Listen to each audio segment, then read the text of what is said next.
Chapitre 84. La rencontre de Jésus avec Lazare à Béthanie. Le 21 janvier 1945. Une très claire aurore d'été, plus qu'une aurore d'ailleurs, car le jour est déjà né. Le soleil est déjà sorti de la ligne d'horizon, et il ne cesse de s'élever, riant à la terre riante. Il n'est pas un brin d'herbe qu'une goutte scintillante de rosée ne fasse rire. On dirait que les astres de la nuit se sont pulvérisés pour se transformer en or et pierreries sur toutes les plantes, dans toutes les frondaisons. Cela atteint jusqu'aux cailloux qui couvrent le sol, dont les éclats de silice couverts de rosée semblent être poudre de diamants et poussière d'or. Jésus et Simon marchent sur un petit chemin qui s'écarte de la route principale avec laquelle ils forment un V.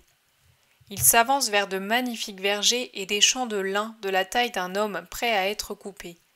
D'autres champs plus loin montrent une grande tache rouge de coquelicots dans le jaune des blés.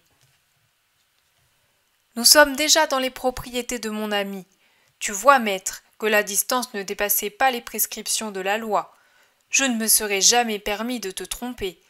Derrière cette pommeraie, il y a l'enceinte du jardin où se trouve la maison. Je t'ai fait justement arriver par ce raccourci pour ne pas dépasser le mille prescrit par la loi. » « Il est très riche, ton ami. »« Très, mais pas heureux. Il a encore des propriétés ailleurs. »« Il est pharisien ?»« Son père ne l'était pas. Lui observe strictement la loi. Je te l'ai dit, c'est un véritable Israélite. » Il marche encore un peu. On arrive à un mur élevé. De l'autre côté, on distingue à peine la maison à travers une multitude d'arbres.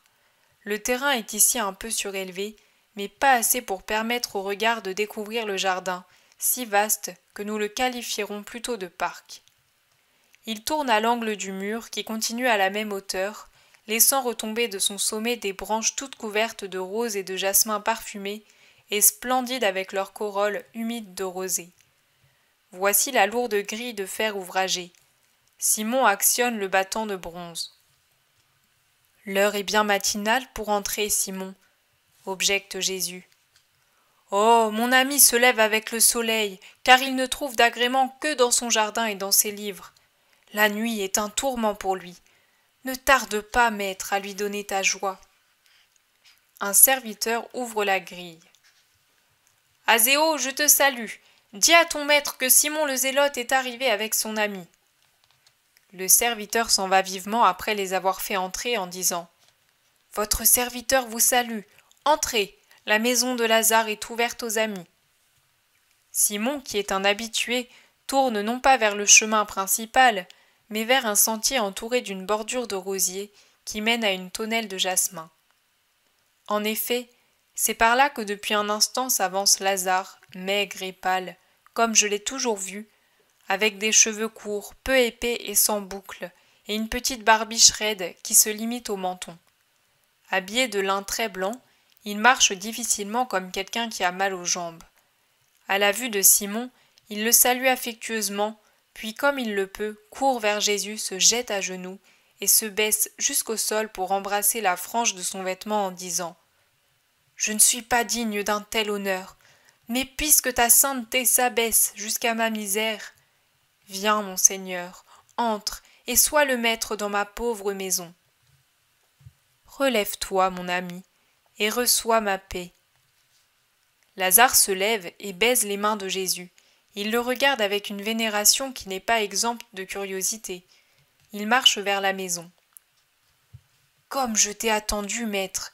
Chaque matin à l'aube, je disais « Il va venir aujourd'hui !» Et chaque soir, « Aujourd'hui encore, il n'est pas venu. » Pourquoi m'attendais-tu si anxieusement ? Parce que, qui attendons-nous, nous le peuple d'Israël, si ce n'est toi ? Et tu crois que c'est moi, l'attendu ? Simon ne m'a jamais menti, et ce n'est pas un garçon qui s'exalte pour des nuées mensongères. L'âge et la souffrance l'ont mûri comme un sage. Et puis, même s'il ne t'avait pas connu dans la réalité de ton être, tes œuvres auraient parlé et t'auraient proclamé saint. Qui fait les œuvres de Dieu doit être un homme de Dieu. Or toi tu les fais, et tu les accomplis de telle façon qu'elles proclament que tu es bien l'homme de Dieu. Lui, mon ami, est venu à toi, attiré par ta renommée de thaumaturge, et il a obtenu le miracle. Et je sais que ton chemin est marqué par d'autres miracles. Pourquoi donc ne pas croire que tu es l'attendu? Ah, il est si doux de croire à ce qui est bon. Il nous faut feindre de croire bonnes tant de choses qui ne le sont pas, par amour de la paix ou parce qu'on n'y peut rien changer. Il nous faut montrer que nous croyons à tant de paroles rusées qui paraissent flatteries, louanges, gentillesses, et sont au contraire sarcasme et blâme, venin couvert de miel, tout en sachant ce qu'il en est réellement. Il faut bien s'y plier parce que on ne peut pas faire autrement, et que nous sommes faibles contre tout un monde qui est puissant, et que nous sommes seuls contre tout un monde qui nous est ennemi. Dès lors, pourquoi avoir de la difficulté à croire ce qui est bon? D'ailleurs, les temps sont mûrs et les signes des temps existent. Ce qui pourrait encore manquer pour affermir notre foi et la mettre à l'abri du doute, cela nous est apporté par notre volonté de croire et d'apaiser notre cœur, dans la certitude que l'attente est finie, et que le Rédempteur est là, que le Messie existe, celui qui rendra la paix à Israël et aux enfants d'Israël, celui qui nous assurera un trépas tranquille dans la certitude d'être rachetés et nous fera vivre sans ce souci nostalgique pour nos morts. Ah, les morts, pourquoi les pleurer, sinon parce que, n'ayant plus leurs enfants, ils n'ont pas encore le Père et Dieu? Il y a longtemps que ton père est mort? 3 ans, et 7 qu'est morte ma mère. Mais je ne le regrette plus depuis quelque temps. Moi aussi je voudrais être là où j'espère qu'ils sont en attendant le ciel. Dans ce cas, tu n'aurais pas comme hôte le Messie? C'est vrai, maintenant je suis plus favorisé qu'eux parce que je te possède, et cette joie donne la paix à mon cœur. Entre, maître, accorde-moi l'honneur de faire de ma maison la tienne. Aujourd'hui c'est le sabbat, et je ne puis te faire l'honneur d'inviter des amis. Ce n'est pas mon désir. Aujourd'hui, je suis tout à celui qui est l'ami de Simon, et le mien. Ils entrent dans une belle salle où des serviteurs sont prêts à les recevoir. Je vous prie de les suivre, dit Lazare. Vous pourrez d'abord vous restaurer en prenant le repas du matin. Et pendant que Jésus et Simon partent ailleurs, Lazare donne des ordres aux serviteurs. Je me rends compte que la maison est riche et même seigneuriale. Jésus boit du lait que Lazare veut absolument lui servir de sa main avant de s'asseoir pour le repas du matin. Je m'aperçois que Lazare se tourne vers Simon et lui dit « J'ai trouvé l'homme qui est disposé à acheter tes biens et au prix que ton intendant a estimé juste. Pas un drame de moins. Mais est-il disposé à observer mes conditions? Oui, il accepte tout pour entrer en possession de ces terres et j'en suis heureux, parce que, au moins, je sais qui j'aurai comme voisin. Pourtant, de même que tu veux ne pas assister à la vente, lui aussi veut te demeurer inconnu. Je te prie d'accéder à son désir. Je n'ai nulle raison de m'y opposer. Toi, mon ami, tu me remplaceras. Tout ce que tu feras sera bien. Il suffit que mon fidèle serviteur ne soit pas mis à la rue. Maître, je vends, et pour ma part je suis heureux de n'avoir plus rien qui m'attache à quoi que ce soit d'autre que ton service. Mais j'ai un serviteur fidèle qui est âgé, le seul qui m'est resté après mon malheur. Comme je te l'ai déjà dit, il m'a toujours aidé pendant que j'étais banni de la société. Il a pris soin de mes biens, comme si c'étaient les siens, en les faisant passer, grâce à Lazare, pour ses biens à lui, pour me sauver et subvenir à mes besoins, grâce à eux. Maintenant qu'il est âgé, il ne serait pas juste que je le laisse sans toi.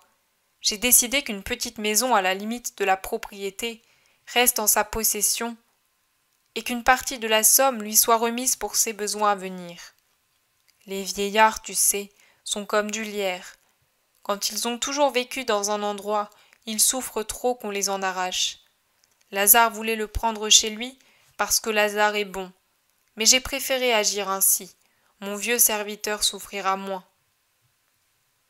Toi aussi tu es bon, Simon. S'il n'y avait que des justes comme toi, ma mission serait plus facile, souligne Jésus. Tu trouves le monde rétif, maître? Demande Lazare. Le monde? Non. La force du monde, Satan. S'il n'était pas le maître des cœurs et ne les tenait pas en sa possession, je ne trouverais pas de résistance. Mais le mal s'oppose au bien, et je dois vaincre en chacun le mal pour y mettre le bien. Mais tous ne le veulent pas. C'est vrai, ce n'est pas tous qui le veulent. Maître, quelles paroles trouves-tu pour les coupables, pour les convertir, pour les soumettre? Des paroles de réprimande sévères comme celles dont est remplie l'histoire d'Israël à l'égard des coupables, et le dernier à les employer, c'est le précurseur, ou des paroles de pitié? Je mets en œuvre l'amour et la miséricorde. Crois bien, Lazare, que sur celui qui est tombé, un regard d'amour a plus de puissance qu'une malédiction. Et si l'amour est méprisé? Insistez encore, insistez jusqu'au bout. Lazare, connais-tu ces terrains où la traîtrise du sol engloutit les imprudents? Oui, je les connais par mes lectures. Dans mon état de santé, je lis beaucoup, à la fois par passion et pour occuper les longues heures d'insomnie. Je sais qu'il en existe en Syrie et en Égypte, et d'autres encore près de Chaldée, et je sais qu'ils agissent comme des ventouses. Quand ils vous attrapent, ils vous aspirent. Un Romain prétend que ce sont des bouches de l'enfer habitées par des monstres païens. Est-ce vrai? Non, ce n'est pas vrai. Ce sont des formations spéciales du sol terrestre. L'Olympe n'a rien à y voir. On cessera de croire à l'Olympe, et ces terrains existeront toujours. Les progrès de l'homme pourront donner une explication plus véridique du fait, mais ils ne pourront pas le faire disparaître. Maintenant je te dis, comme tu les as connus par tes lectures, tu as pu lire aussi comment on peut sauver ceux qui y sont tombés. Oui, avec une corde qu'on leur lance au bout d'une perche, même avec une branche. Alors ce petit secours suffit pour donner à celui qui s'enlise le peu d'aide qu'il lui faut pour se dégager et lui permet de se tenir tranquille sans se débattre, jusqu'à l'arrivée de secours plus efficaces. Eh bien, le coupable, c'est celui qui s'est laissé posséder par un sol trompeur dont la surface est couverte de fleurs, mais qui par-dessous est une boue mouvante.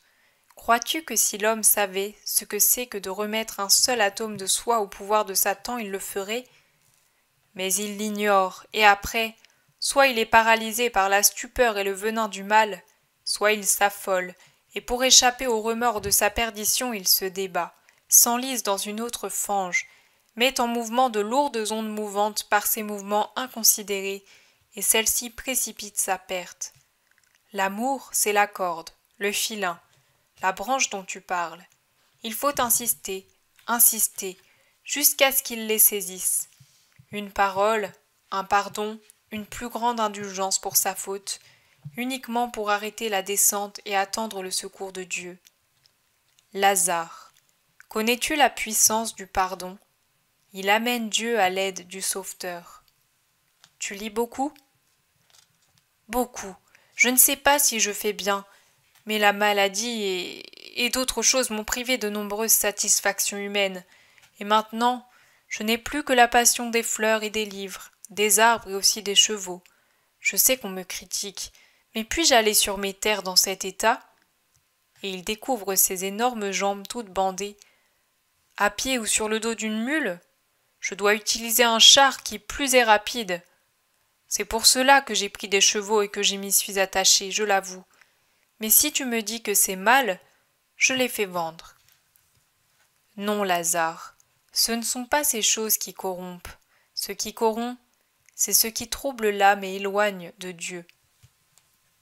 Voici, maître, une chose que je voudrais savoir. Je lis beaucoup, je n'ai que ce réconfort. J'aime savoir. Je crois qu'au fond, mieux vaut s'instruire que de faire le mal. Mieux vaut lire que de faire d'autres choses. Mais je ne lis pas seulement nos écrits, j'aime aussi connaître le monde des autres. Rome et Athènes m'attirent. Je sais maintenant combien le contact avec les Assyriens et l'Égypte a été nocif pour Israël, et combien de mal nous ont fait les gouvernants hellénisants. Je ne sais si une personne privée peut se causer à elle-même autant de mal que Judas s'est en fait à lui-même. Et à nous, ses fils. Mais toi, qu'en penses-tu?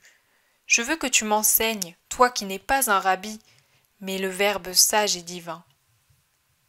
Jésus le fixe pendant quelques minutes d'un regard pénétrant et en même temps lointain. On dirait qu'à travers le corps de Lazare, il lui scrute le cœur et qu'allant plus loin encore, il voit je ne sais quoi.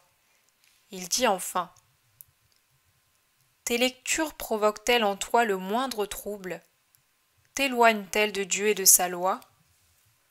Non, maître, cela me pousse au contraire à comparer notre vérité à la fausseté païenne. Je les analyse et je médite les gloires d'Israël, ses justes, les patriarches, les prophètes et les figures louches des histoires étrangères. Je compare notre philosophie, si l'on peut donner ce nom à la sagesse qui s'exprime dans les textes sacrés, à la pauvre philosophie grecque et romaine où il y a des étincelles, mais pas la flamme tranquille qui brûle et resplendit dans les livres de nos sages.